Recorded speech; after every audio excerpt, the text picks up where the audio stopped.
Hello everybody and welcome back to my channel. And if this is your first time, you're welcome. This is Essential Patience and I am Patience.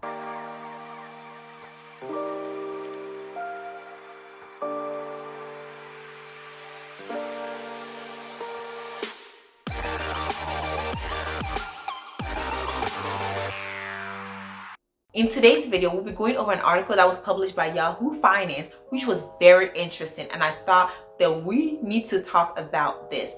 The title was 5 Signs You Are Doing Better Financially Than the Average American. And as a total financial nerd, I thought this would be very interesting. So I went ahead and read it, and I thought this would be good for everyone to analyze. And while you would not fall into every category, and who knows, maybe you will be able to fall into every category and it will show that you are doing financially better than the average American.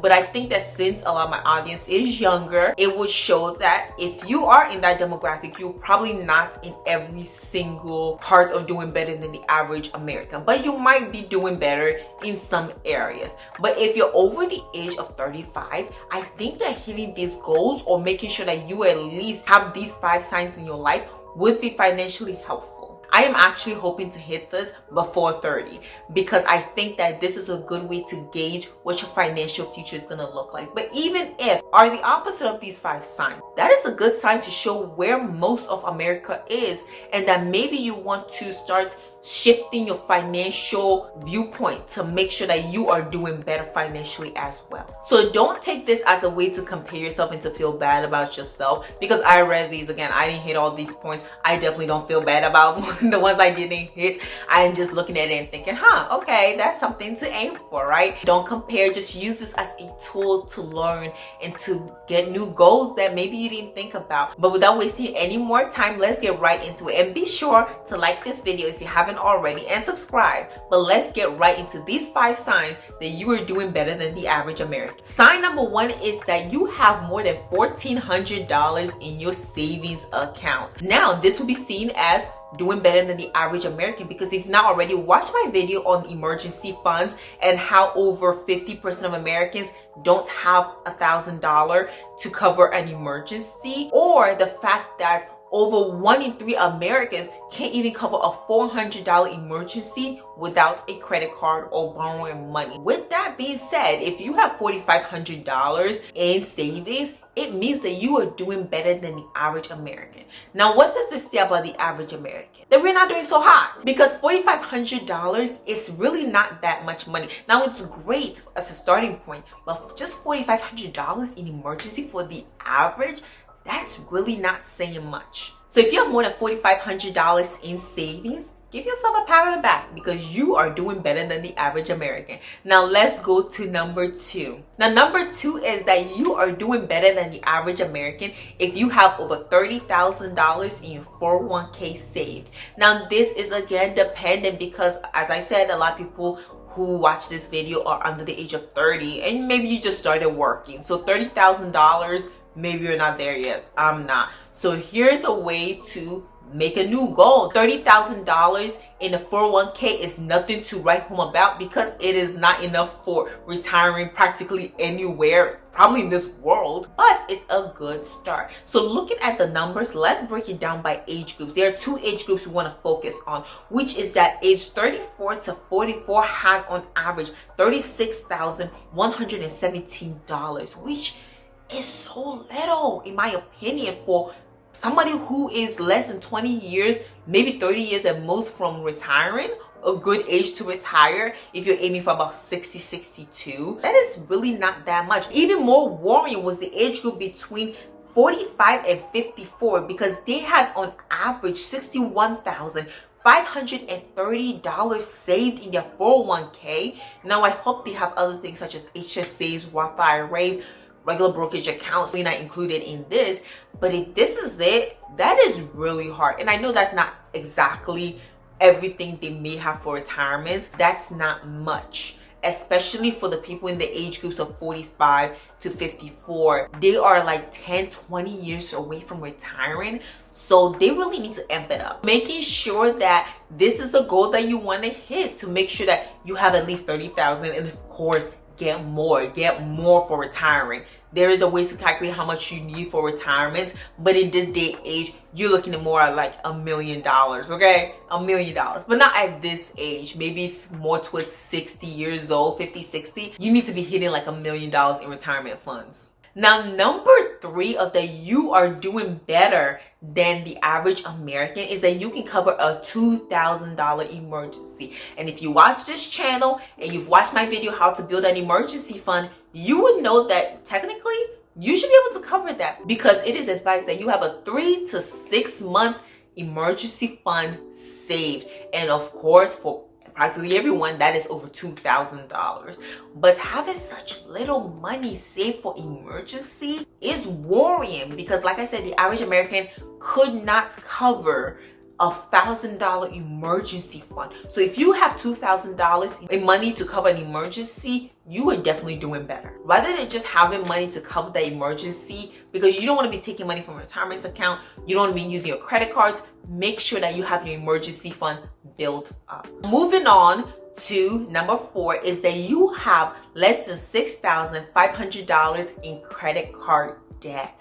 And you would know, in all my videos, I always talk about paying off debts immediately, because credit card debts are not your friend. They really are. They add zero value to your life. They just suck up all your money. So making sure that you have self-control and use your credit card like it's a debit card is not a way to afford things that you can't afford.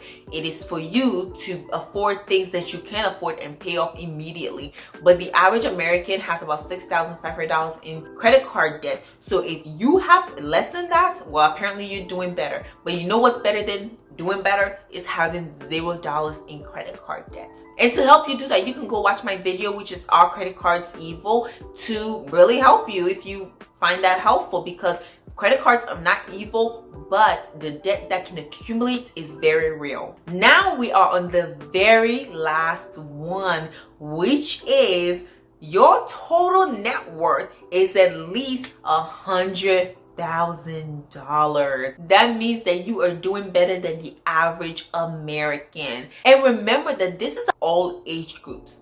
This is not just for young people. This is for young people and old people. Now, I would hope that if you are over the age of 40, your net worth is at least $100,000 or more, especially because you're closer to retirement than people in their 20s.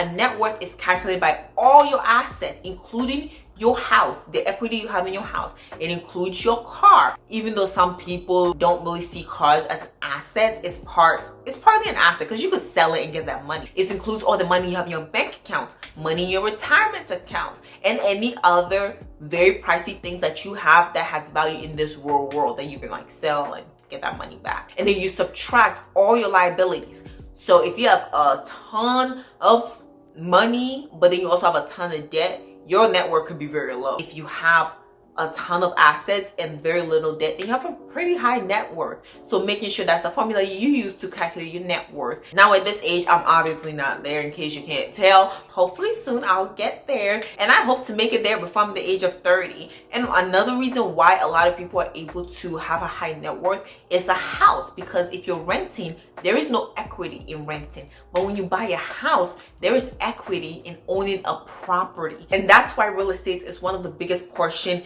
in any person with a really high net worth, their portfolio. But this article goes on to say that the median net worth for Americans aged 35 to 44 stood at $91,300. And for Americans aged 45 to 54, the number was $168,600. So you know that, of course, they probably have a high net worth because they've had more time to accumulate their net worth. And research does shows that the older people get, the higher their net worth is, because they're having more time to work, save. I would just have to say that this is a very good article in my opinion, and there are certain milestones that you can hit now if you're younger and aim to hit when you're older. First one being having more than $4,500 in savings. I would say that you should be able to have that in an emergency fund. That's one of the ways that you can do it, because for $4,500, even if your emergency fund for the month is $1,000, like you're gonna need at least $6,000 for a 6-month emergency fund. So $4,500 should be something that you should aim to hit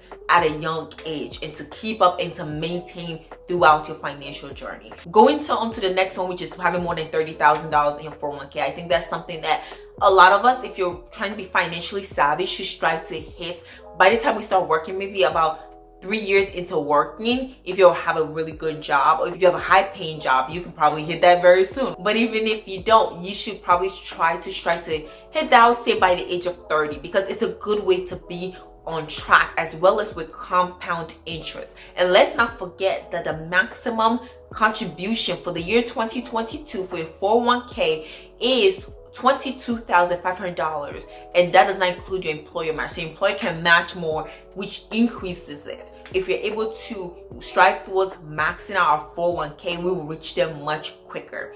Now, going on to number 3, which was about being able to cover a $2,000 emergency. Now, if you have your emergency fund in number 1, it will be covered here, right? So much easier. So number 4, which it was the credit card debt, I think that's something you should strive to pay off quickly, like expeditiously, because there is no benefit in having credit card debt. I've heard people say, but if I pay off my credit card debt, my credit score will go lower. Yeah, and it will bounce back up immediately because you've paid off your credit card debt and you're not carrying all that interest with you. So $6,500 in credit card debt is a lot, and if you have that or more or less, paid off as soon as possible.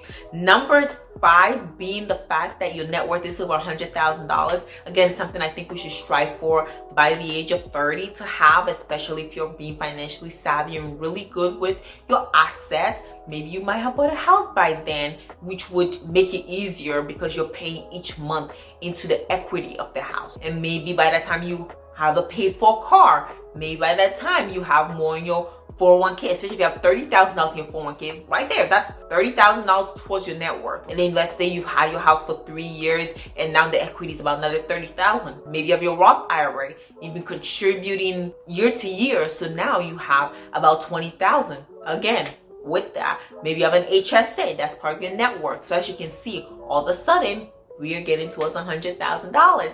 So let's pray that happens. And with that, I'll be bringing this video to an end. Please like and comment if you like this video, and subscribe to my channel, and leave in the comment section, do you fall in this category? Like, rate yourself out of 5. Where are you? I think I will probably be at a 3 out of 5. So I'm not quite doing better than the average American in all aspects, but maybe in 3. Rate yourself. Let me know where you stand. Again, I'm 3 out of 5. And remember to ring the notification bell because I post 2 videos a week on Tuesdays and Fridays. So come on over and see what I'm talking about, because it's going to be a good discussion. Thank you for watching again, and see you next time. Bye.